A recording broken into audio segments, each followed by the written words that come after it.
पहलगाम में हिंदू टूरिस्टों के नरसंहार के बाद भारत ने इसके जिम्मेदारों को मिट्टी में मिलाने का वादा किया था। देश के आर्म्ड फोर्सेस ने इस वादे को पूरा भी किया। ब्रह्मोस क्रूज मिसाइल के प्रहार से पाकिस्तान और आतंकी बिलबिला उठे। ऑपरेशन सिंदूर में जिस ब्रह्मोस क्रूज मिसाइल का इस्तेमाल किया गया, दुनिया के कई देश उसके दीवाने हैं। दर्जन भर से ज्यादा देश ब्रह्मोस मिसाइल को खरीदने के लिए आतुर हैं।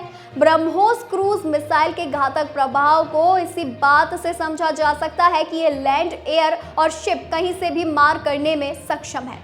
इसका मतलब ये हुआ कि ब्रह्मोस क्रूज मिसाइल जमीन, आकाश और समंदर कहीं से भी दुश्मनों को खाक में मिलाने में सक्षम है।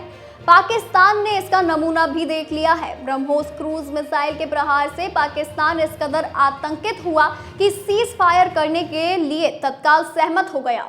ब्रह्मोस मिसाइल भारत और रूस के संयुक्त प्रयास से विकसित की गई सुपरसोनिक क्रूज मिसाइल है। ब्रह्मोस क्रूज मिसाइल अपनी हाई स्पीड और सटीकता के लिए जानी जाती है। ये आर्म्ड फोर्सेस की विभिन्न तरह की जरूरतों को पूरा करने में सक्षम है। वर्तमान में फिलीपींस ऐसा देश है जिसने ब्रह्मोस मिसाइल की खरीद के लिए भारत के साथ कॉन्ट्रैक्ट किया है।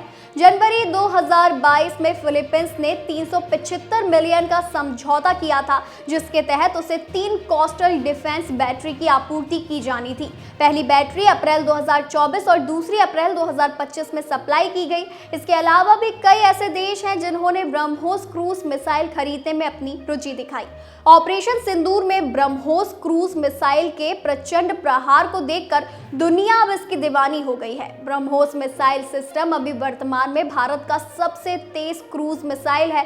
पहली मिसाइल का परीक्षण 12 जून 2001 को किया गया था और तब से इसे और एडवांस बनाया जा रहा है। ब्रह्मोस मिसाइल ऐसा पेलोड रॉकेट है जो मानव रहित है।